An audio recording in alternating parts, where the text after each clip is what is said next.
नमस्कार। एक बार फिर से आपका श्री ऑनलाइन क्लासेस में बहुत बहुत स्वागत है। आज मैं class 10th ICSE class 10th maths में क्वाड्रेटिक इक्वेशन की एक्सरसाइज 5.1 का ये एक सवाल है, क्वेश्चन है जो हमें चेक करना है। क्योंकि आजकल के बच्चों में ये है कि बच्चे रूट देख के डर जाते हैं, लेकिन हमें इसमें चेक करना है कि ये जो वैल्यूज है एक्स की जो दी गई है, गिवन है, ये इस पर फिट बैठती है कि नहीं, ये इसका सॉल्यूशन है कि नहीं, यही हमें चेक करना है। तो सबसे पहले हम क्या करेंगे, लिखेंगे व्हेन x इक्वल टू √3। अब x की जगह हम √3 को रखेंगे, तो √3 का square -3√3 into √3 plus 6 equal to 0। फिर इसको हम सॉल्व करेंगे, तो √3 का स्क्वायर 3 होता है, -√3 इंटू √3 और 3 3 जा 9 और प्लस 6 इक्वल टू 0। ठीक है, फिर 3 -3 3 जा 9 plus 6 equal to 0। 6 plus 3 9 minus 9 equal to 0। 9 minus 9 का 0 इक्वल टू 0। इसका मतलब क्या हुआ कि ये जो वैल्यू है जो √3 है ये इसका सॉल्यूशन है। ठीक है, हम ये कह सकते हैं कि इस वैल्यू को अगर √3 को इसमें रखना है तो ये हमारा सही है, इसका मतलब ये ट्रू है, ये इसकी वैल्यू है। इसी प्रकार हम चेक करेंगे व्हेन x इक्वल टू -2√3। अब इसको हम इस इक्वेशन में रखेंगे, तो -2√3 का square -3√3 into -2√3 plus 6 equal to 0।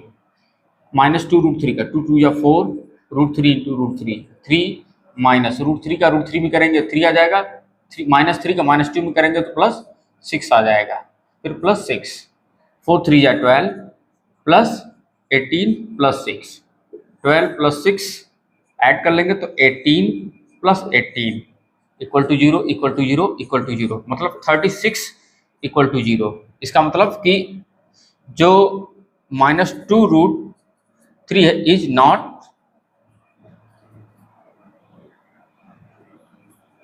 solution of this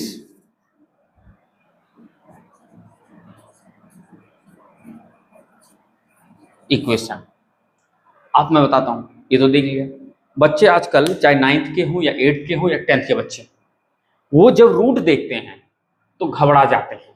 और यहाँ x की वैल्यू दी है, चेक करना है हमें केवल कि ये इसका सही है कि नहीं सही है। तो हमने x इक्वल टू √3 रखा, वो वैल्यू 0 इक्वल टू, मतलब LHS इक्वल टू RHS आ गया, बट यहाँ LHS does not equal to RHS। मतलब अगर इसको हम सॉल्व करते तो x की वैल्यू यही आती, ये ना आती।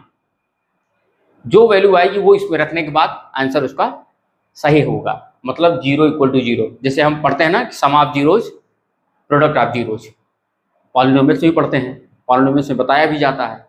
उसी तरह ये चीजें हमें जाननी है, समझनी है। आजकल के बच्चों में यही होता है, क्योंकि कल मैं पढ़ा रहा था तो देखा कि बच्चे रूट में फंस रहे हैं, रूट देख के घबरा जाते हैं, कैलकुलेशन करना नहीं चाहते हैं। यही चीजें बच्चों को सुधारनी है, इसलिए हमने इनिशियल स्टेज से, शुरुआती दौर से, शुरुआत से ही यही सोचा है कि अपने ऑनलाइन क्लास पे बताएंगे। तो आज हम सोचे कि कुछ क्वेश्चन चलता रहे। ये 5.1 का क्वेश्चन है, तो जो भी बच्चे क्लास 10th आईसीएसई में हो वो ऐसे ही सॉल्व करें। आपको इसमें रखना है, कैलकुलेट करना है। बच्चे क्या करते हैं, √3 इंटू √3 घबरा जाते हैं, जबकि √3 है तो इसकी वैल्यू 3 होती है। और कैसे होती है वो भी बता दें, 3 के पावर 1/2 इंटू 3 के पावर 1/2। एक फार्मूला है एक्सपोनेंट में कि जब बेस इक्वल होता है तो पावर को ऐड कर लेते हैं, तो 3 1/2 प्लस 1/2। तो ये क्या हो जाएगा, ये बेस डिनोमिनेटर इक्वल है तो 3 की पावर 1 प्लस 1/2 इक्वल टू 3 की पावर 2/2, कट गया, 3 आया। इस तरह भी आप क्वेश्चन सॉल्व कर सकते हैं। लेकिन इन सब चीज़ों को कोई बताता ही नहीं है। ऐसे बच्चों को अगर बताया जाएगा तभी बच्चे कुछ समझ पाएंगे। और हमें क्या चाहिए कि नए पैटर्न में आसान सी भाषा में इंग्लिश बोल देने से, आजकल लोग टीचर इंग्लिश फ्लुएंट खोजते हैं कि इंग्लिश बोलने वाला हो। अरे इंग्लिश बोलने वाला नहीं, समझाने वाला हो, कैसे बच्चों के दिमाग में बैठ जाए। क्या इसमें अंग्रेजी नहीं बोली जा रही है? √3 is not a solution of this equation, मतलब √3 अगर इस पर रखेंगे तो वो इसकी वैल्यू नहीं आ रही है, जीरो नहीं आ रहा है। लेकिन अंग्रेजी अंग्रेजी अंग्रेजी सिर्फ अंग्रेजी पढ़ के करोगे क्या? माना कि ठीक है आज का जमाना अंग्रेजी का है, अंग्रेजी बोल दो तो आप बहुत पढ़े लिखे हो, चाहे अंदर से कुछ ना आता हो, लेकिन इन सब चीज़ों पर विशेष कोई ध्यान नहीं दे रहा है। तो मैं तो चाहूँगा कि आप ऐसी चीज़ों पे ऐसे ही तरह क्वेश्चन सॉल्व करिए और अपने मन को बिना डरे। मुझे भी इंग्लिश फ्लुएंट नहीं आती है, इंग्लिश क्या जानता नहीं हूँ, क्या कोई बोलता समझता नहीं हूँ, मैं हर चीज़ समझता हूँ, लेकिन नहीं चाहता कि इस भाग दौड़ में सामने वाले बच्चे जिनको इंग्लिश कम आती है वो होपलेस हो जाए, जबकि उनकी मैथ या और कोई सब्जेक्ट को बहुत अच्छा बताएंगे वो। लेकिन हमारी जो ये दुनिया है ना, बड़ी अजीब है। हमें इसी पे ही गौर करना है कि हमें आने वाली पीढ़ियों में बच्चों के अंदर कॉन्फिडेंस हो। इंग्लिश तो बोल ही ले जाएंगे बच्चे, इंग्लिश जब हमारे प्रधानमंत्री जी सीख गए तो हम लोग तो आराम से सीख जाएंगे और जानते भी हैं। इसलिए प्लीज़ आपसे बताऊंगा कि अगर ये क्वेश्चन अच्छा लगा हो, सवाल समझ में आ रहा हो, हमारे द्वारा पढ़ाई गई चीज़ें समझ में आ रही हो, तो प्लीज़ लाइक शेयर और सब्सक्राइब जरूर कर दीजिएगा। और हाँ, अगर कहीं कोई कमी हो उससे ज़रूर हमें बताइएगा। मिलते हैं अगले क्लास में, तब तक के लिए थैंक यू वेरी मच। हाँ, बेल आइकन दबाना मत भूलिएगा। धन्यवाद।